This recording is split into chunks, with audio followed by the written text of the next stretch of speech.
Beleza, eu sei que eu tô te devendo alguma coisa e eu tô aqui agora justamente pra te pagar isso, tá bem? Se tu não lembra, no nosso último vídeo nós introduzimos 3 temas aqui no canal. E talvez os 3 temas mais importantes daqui. A gente falou sobre inteligência artificial generativa e produtos digitais. E eu finalizei o vídeo dando início a esse conteúdo aqui. E o que é esse início no fim das contas? Eu te falei que eu te explicaria na prática como que grandes players de mercado e como que implementações menores, implementações minhas inclusive junto com a equipe, utilizaram desses temas para criar experiências únicas para o usuário final. E mais do que experiências únicas para o usuário final, experiências customizadas para aquele carinha que está acessando, tá bem? Então ao longo desse vídeo aqui, eu estarei te introduzindo e te explicando como que a gente vai utilizar a inteligência artificial generativa para impulsionar um produto que já existe. Isso com exemplos práticos, falando, sei lá, de Adobe, falando de Photoshop, de Figma. Então, se tu tá curioso para ver cada uma dessas coisas, fica por aí e assiste esse vídeo todinho, beleza? Então vamos lá. Beleza, meus queridos. Então nesse segundo momento aqui, tu vai pegar o teu bloco de nota e tu vai sair anotando todos os pontos que a gente vai falar aqui, tá bem? Para fazer um breve resumão antes da gente começar aqui, o que vai acontecer nesse segundo momento é que a gente vai entender na prática como que grandes players de mercado, se eu me referir a player, tu vai pensar em empresa, grandes players de mercado utilizaram inteligência artificial generativa para melhorar o fluxo dos seus produtos. Em sequência, após ver esses grandes players de mercado, a gente vai falar sobre benefícios, cuidados, precauções e como que um produto que foi implementado por mim e por uma equipe na prática utilizou de inteligência artificial para melhorar esse fluxo, tá? E quando eu falar em melhorar esse fluxo, o que tu vai pensar? Imagina que é criar um fluxo customizado, com experiência melhor para o usuário final que está acessando. Ou seja, imagina que o WhatsApp, a partir de agora, ele implementa uma maneira de responder mensagens, textos mega gigantes, utilizando inteligência artificial generativa, para ela gerar a tua resposta. Isso seria uma melhoria de fluxo baseado em tu, que é o usuário, entendeu? Então a gente vai entender agora como que grandes players de mercado implementaram isso. E vamos começar então para aproveitar o tempo, porque essa aula aqui ela é bem grandinha, esse momento aqui. Vamos primeiro começar entendendo quem que são os players que eu selecionei aqui para a gente poder falar rapidamente sobre cada um deles. A gente tem o Miro. Miro é uma ferramenta de desenho, workflow, criar casos de uso, diagrama. Ele faz algo muito parecido com o que a gente faz aqui no Figma, que é criar essas caixinhas e sair conectando as caixinhas, tá? Então a gente tem o Miro, a gente tem o Figma. Figma é aquela ferramenta de prototipação que eu até falei no momento anterior, né? Que o FigJam é derivado do Figma. Então, Figma é uma ferramenta de prototipação. Photoshop, eu botei aqui a logozinha da Adobe, mas era o Photoshop. Photoshop, ele é uma ferramenta super poderosa que existe no mercado há anos, que é de edição de imagem, tá? E que no caso a gente chama ele de PS6 pela versão, mas é o Photoshop, tá?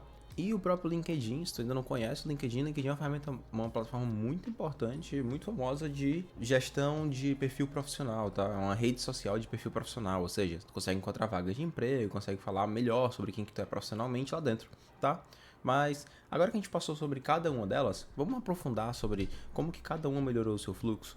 Vamos começar com o Miro. Miro, ele teve uma nova iniciativa, que essa iniciativa ele chamou de Miro AI. O que é o Miro AI?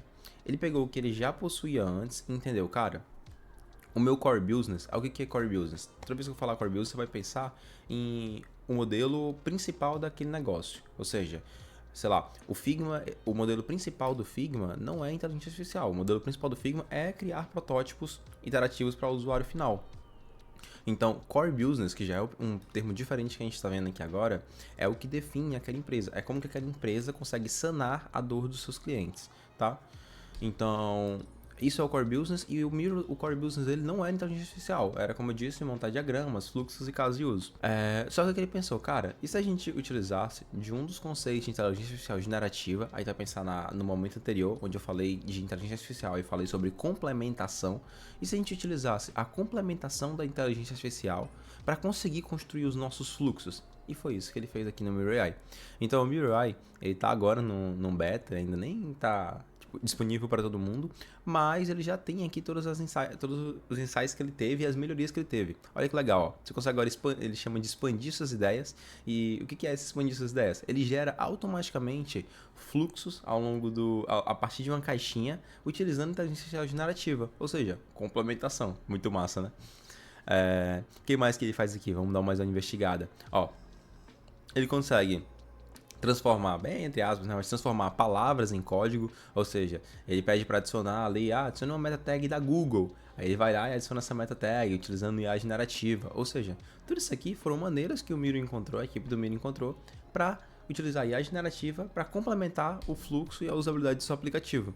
Ó, a gente tem mais aqui uma série de ideias, mas a ideia aqui desse primeiro momento é eu te fomentar na cabeça e criar em ti aquele mindset para entender como que tu poderia pegar um produto teu que tá hoje na prática, que tu usa, ou que tu implementou, ou que tu, não sei, tu na posição de design consegue melhorar e customizar a experiência do usuário e utilizar de inteligência artificial como um poder para isso. Ou seja, eu tô te dando mais uma carta no teu deck de possibilidades para implementação e para melhoria do fluxo, tá? Então isso aqui é o Miro. O Figma esse ano, na convenção do próprio Figma, eles falaram muito sobre inteligência artificial, mas até o momento que a gente tem muito do Figma é ferramentas de inteligência artificial. Como assim? O Figma, ele tem um deck de extensões que você pode instalar em qualquer projeto que você tá, e essas extensões elas podem utilizar o que for por debaixo dos panos. E muitas extensões do Figma, elas já utilizam de IA generativa para fazer diversas features, tá? Um exemplo muito bom é uma extensão chamada Design Tokens para o Figma, que ela utiliza de IA generativa para conseguir gerar alguns tokens interativos. Então a gente tem muitas extensões no Figma, tá? Aqui eu acho que não vale muito aprofundar porque o Figma é uma ferramenta muito nichada, mas só para tu conseguir criar na tua cabeça essa ideia, o que o Figma faz aqui por debaixo dos panos, tem outras ferramentas, mas o que ele faz por debaixo dos panos muito é conseguir transformar, por exemplo, o design para código. Ou seja, você desenha uma caixinha e aí pega aquela caixinha e transforma aquilo ali para um código HTML, um código CSS. Isso aí está usando IA generativa por debaixo dos panos para gerar aquilo ali com base no design, tá bem? Muito massa, né? Então a gente tem um Figma. O que mais que a gente tem? Cara, agora a gente vai entrar em um outro modelo de IA generativa. Não sei se tu lembra, mas na última aula eu te falei que a gente tinha IAs que geravam texto de linguagem natural, geravam áudio, geravam fotos e vídeos. E o PS6, ele fez algo muito legal. Utilizando difusão, ele conseguiu implementar dentro... Isso inclusive virou um boom aí, uma febre. Talvez tu já até tenha visto alguma coisa sobre. Só tomar um cafezinho. Virou uma febre do PS6. Algo incrível que eles implementaram com o boom da IA generativa. O que era esse algo incrível que eles implementaram? Eles conseguiram, por meio de difusão, criar uma lógica de complementação de imagens, não de texto. E eu vou dar play nesse vídeo, o áudio vai estourar por um segundo, e aí a gente vai ver como é que eles fizeram isso. Pausei. Ó, primeiro eles colocam um balãozinho de gerar uma imagem, tá? E aí a gente já vê isso com facilidade em outras LLMs, né? Tipo com a DALL-E ou tinha outrazinha que o íconezinho era de uma jangada. Mas tá, a DALL-E ela faz isso muito bem, que é a IA generativa da OpenAI. Então, a DALL-E ela já faz isso. Então eles colocaram uma extensão ali para DALL-E e consegue gerar uma imagem com meio de prompt. Até aqui tudo bem, a gente já tá acostumado com isso. Acostumado assim, né? Mas aqui, um exemplo. Ó. Você seleciona a imagem que você quer e beleza, ele gerou a imagem. Mas olha que massa o que ele fez aqui agora. Ele selecionou uma área dessa imagem e ele pediu para IA fazer alguma coisa sobre essa área, tá bem? Ele pediu para dar uma limpada ali na água, né? Algo assim. E aí, olha o que a IA fez. Ela modificou a imagem com base no prompt dele. Ou seja, é uma maneira nova de edição de imagens utilizando inteligência generativa e gerando imagens em cima de imagens, modificando o que a gente tinha antes, sabe? Então aqui é uma outra maneira, e toda hora tu pode ir fazendo essas ligações com o que eu expliquei no momento anterior. Isso aqui é uma outra maneira de complementação. Ela utilizou de complementação para criar novas imagens com base em outras, utilizando prompts. E aí, refrescando o que é prompts, textuais, né, uma mensagem para a máquina explicando o que ela vai fazer, tá bem? Então aqui é um exemplo muito bom de como o PS6 ele implementou também IA generativa. Muito massa, né? E vamos para o nosso último exemplo aqui da lista, para que dê tempo a gente fazer tudo. O último exemplo é o LinkedIn.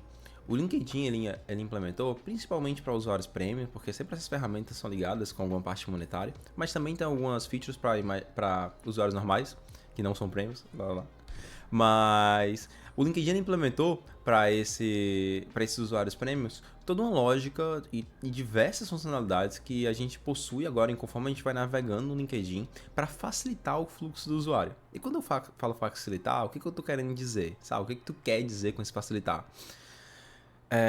Sabe, no LinkedIn a gente tem toda uma parte que a gente escreve about me, ou sobre mim, né? E no sobre mim no LinkedIn, antes você escrevia tudo que você queria ali e dava um enter e ele salvava. Agora ele vai fazendo validações durante a sua escrita no sobre mim, por exemplo, e ele vai te dizendo como melhorar aquele sobre mim baseado em outros perfis, utilizando inteligência artificial generativa e o modelo de complementação, tá? Outro exemplo aqui muito bom, ó, ele tá Inclusive, esses dois aqui são muito bons, cara. Sempre que você vai se inscrever numa vaga agora, seja qual for a vaga, ele consegue analisar as necessidades daquela vaga, analisar o teu perfil e dizer se o teu perfil tá ou não fazendo fit com aquela vaga. E caso ele não esteja, ele te recomenda como que tu pode melhorar o teu perfil para ele fazer fit com aquela vaga. Ou seja, ele utiliza de IA para fazer a percepção e em seguida ele te dá uma possibilidade de tomada de decisão. Muito legal, né, velho? Aí aqui tem mais sobre descrições de trabalho, como que ele te ajuda a fazer tudo isso. Enfim, o LinkedIn implementou muitas funcionalidades, aqui são só alguns exemplos, mas muitas funcionalidades utilizando IA generativa para melhorar o fluxo do usuário, tá? E isso é customizado para cada usuário, porque no fim, uma coisa que tu precisa entender, e aí dando foco aqui agora, é que utilizar IA generativa em produtos digitais, o que isso significa na prática é que a gente consegue criar fluxos customizados para aquele usuário que está acessando. E mais do que fluxos customizados, a gente consegue melhorar a experiência do usuário. E esse é o ponto X, esse é um insight que a gente tem que despertar. Como que nós melhoramos a experiência do usuário final que está acessando o nosso aplicativo utilizando IA generativa? Essa é a nossa dúvida e é isso que a gente tem que conseguir melhorar de tempo em tempo, tá bem? Então vamos lá, vamos continuando. Falando agora sobre observações, que é o segundo momento aqui, né? Eu acho que a gente tem que ter alguns cuidados e tem que ter principalmente noções dos benefícios também que utilizar a IA generativa em produtos digitais pode causar, tá bem? E dentre esses cuidados e noções, vamos falar sobre cada um deles agora. Vamos começar sobre os benefícios, tá? Benefício: otimização de processo, aprimoramento da experiência do usuário, engajamento e retenção, análise e previsão. O que isso quer dizer? Falando rapidamente sobre todos eles, para a gente não esticar muito aqui esse momento. Esse benefício aqui, ele junta o que eu te falei no último momento, da nossa última aula, de tudo que uma IA generativa consegue trazer para um produto digital, e ele explica na prática como que são implementados, como que são melhorados esses fluxos de IA generativa. Como assim, cara? Engajamento e retenção. Manter os usuários engajados com conteúdo que se adapta e muda com base nas interações e preferências. Vocês perceberam que o Miro, ele dá um diagrama lá de acordo com o que tu escreveu dentro da caixinha? Ou seja, aquilo ali ele foi customizado para o teu fluxo, em tempo real com o que tu estava escrevendo. Ou seja, a gente consegue engajar e reter melhor o usuário criando um fluxo customizado para o que ele precisa. E isso é uma dificuldade. Entendeu? Deixa eu ver o que mais, aqui é muito massa. Aprimoramento da experiência do usuário. Utilização de linguagem natural para criar interfaces de usuário mais intuitivas e acessíveis. Imagina que legal se tu acessar um aplicativo aí e ele te gerar textos como, por exemplo, o LinkedIn gera, customizados para ti, baseado em informações que ele tem tua. Como assim, cara, todo aplicativo hoje a gente preenche lá, né, onde é que a gente mora, preenche algumas informações de telefone, blá blá blá. Imagina que legal seria se um aplicativo se comunicasse contigo utilizando linguagem natural e utilizando, sei lá, as gírias do lugar que tu mora. Teria uma experiência muito diferente, né? Então, aqui é o aprimoramento da experiência do usuário. É criar uma experiência para ti condizente com o que tu precisa. E isso é uma dificuldade e isso também é muito legal. E eu acho que as principais daqui são essas duas. A gente tem outras, otimizações de processo, análise de previsão, que também são muito importantes, mas pra gente não esticar, eu não vou falar muito sobre elas. Vamos só falar sobre precaução agora, tá bem? Desempenho, escalabilidade e interação humana com curadoria. Desempenho e escalabilidade fala sobre realizar testes extensivos em diferentes cenários para garantir que a IA funcione sobre várias condições. O que isso aqui quer dizer na prática, sabe? Quer dizer que quando tu programa utilizando uma IA, por ela ser generativa e ela ter milhões e milhares de parâmetros de contexto ali por debaixo dos panos, ela tem chance e ela tem uma temperatura que varia muito ao longo do tempo. E por conta dessa temperatura variar muito ao longo do tempo, o que isso quer dizer na prática? Que ela pode ser muito criativa algumas vezes e nem tanto outras. Isso depende muito de como tu parametrizar. Então tu precisa realizar testes extensivos sobre o que tu está fazendo para garantir que aquela IA ela não vai errar ao longo do tempo com os usuários, tá bem? Então isso aqui é uma precaução que tu tem que ter ao desenvolver utilizando IA generativa. Uma outra precaução que tem que ter: interação humana, curadoria. O que é esse processo de curadoria? A gente vai ver isso na prática funcionando, tá bem? Não agora, mas a gente vai ver. Sempre que a gente utiliza uma IA em algum processo, nós sempre queremos que ela ao longo do tempo vá melhorando com o nosso processo. E nós temos N maneiras de fazer isso, N maneiras mesmo. E eu vou dar um detalhe muito maior quando a gente está falando sobre inteligência artificial direcionada a core business. Mas como a gente está falando agora de IA direcionada a produto, eu não vou te dar muitos detalhes de como a curadoria funciona por debaixo dos panos. Mas em termos gerais, curar uma IA é garantir que ao longo do processo, conforme ela vai iterando com os usuários, ela vai melhorando as respostas dela e melhorando o fluxo dela com os usuários. Isso é um conceito muito legal que a gente vai abordar aqui, que é o conceito de curadoria. Ou seja, a intenção, quando a gente pluga um IA em um fluxo, é garantir que ao longo do tempo ela vai estar melhor no que ela está fazendo, tá bem? Então isso aqui também é uma precaução que a gente tem que pensar quando a gente for plugar uma IA em um produto digital, em como que a gente vai melhorar ela ao longo do tempo, tá? E por fim, vamos falar sobre um exemplo prático, tá? Esse exemplo prático ele se chama Coach, ele é da empresa The World Bank Group, ou do Banco Mundial, tá bem? E o Coach, ele é um produto que foi implementado durante o ano passado. Eu não vou dar um mega, ultra, hiper contexto sobre o Coach, caso tenha mais curiosidades, acho que ele tá... Só pesquisar, joga no Google Coach que tu vai achar um detalhezão irado sobre esse projeto. É um projeto bem grande, que roda hoje em diversos países fora do nosso continente aqui, tá bem? Mas, em outras palavras, o que o Coach ele tinha como ideia principal, e ele tem como ideia principal, é conseguir melhorar feedback a professores. A gente tem algumas personas nesse produto, né? A gente tem a persona onde ele é o próprio coach, é quem treina o professor. A gente tem a persona teacher, que é quem recebe o ensinamento, e a gente vai falar dessas duas nesse primeiro momento, tá bem? E esse aplicativo aqui, ele é acessado pelo coach, ou seja, a pessoa que treina os professores. E nesse momento aqui, para tu poder entender, ela está iniciando uma sessão de treinamento. Imagina que no fluxo ela assistiu a aula daquele professor e ela quer melhorar, quer dar dicas de como aquele professor pode melhorar aquela aula que ele acabou de dar para os alunos, tá bem? E para isso ele iniciou uma coaching session. E nessa coaching session ele vai dar agora um feedback sobre essa sessão.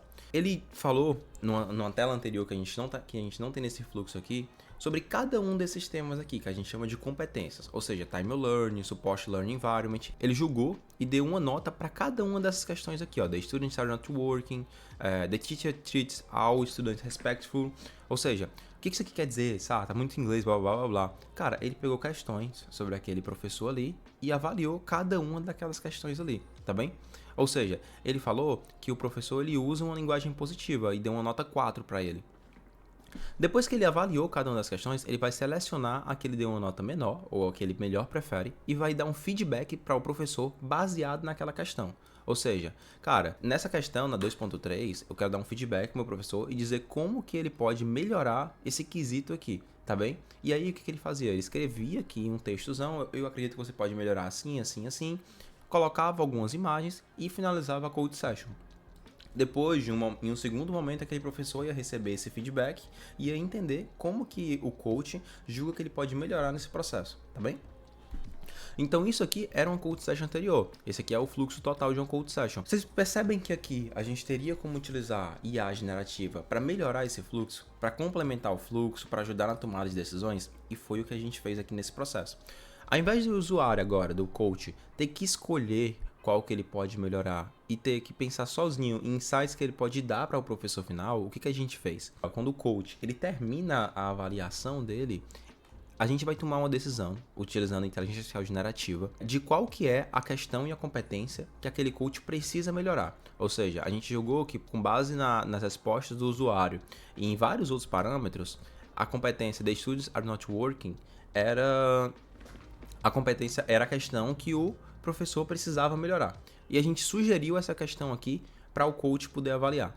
O coach ele toma uma decisão agora, se ele deseja ou não prosseguir com ela. Ao invés de ele ter... Aí olha a mudança de fluxo. Ao invés de ele ter que escolher dessa listagem aqui, ele toma uma decisão só se ele deseja seguir com a questão sugerida pela IA. Ou seja, a IA ela fez uma sugestão aqui já e ajudou na tomada de decisão. Só que mais que isso, além do coach poder agora só seguir com a sugerida pela IA, o coach agora tem a opção de receber da própria IA insights de como que o professor pode melhorar essa questão. E essas sugestões são direcionadas de dentro da IA, baseada no perfil do professor. Ou seja, a gente tem aqui várias sugestões que agora o coach ele vai só selecionando. Claro que ele pode escrever e ainda melhorar esse fluxo, mas ele só seleciona agora as sugestões que a gente criou utilizando complementação de IA generativa. Muito massa, né? E aqui ele finalizou o fluxo e olha que legal, a gente conseguiu utilizar IA generativa para melhorar o processo de uma aplicação, tá? Então, olha, nesse primeiro vídeo, a gente já tá muito longo esse primeiro vídeo, eu só queria te dar um contexto de começar a despertar na cabeça como que nós utilizamos IA generativa como impulsionadora de produtos digitais, tá? Esse aqui foram alguns fluxos. Eu espero que tu tenha entendido esse primeiro momento aqui e caso tenha alguma dúvida, fica 100% à vontade para questionar e mandar perguntas por aí, tá? No próximo vídeo a gente vai falar sobre Core Business e por enquanto é isso. Foi um prazer te ter por aqui e até a próxima. Valeu!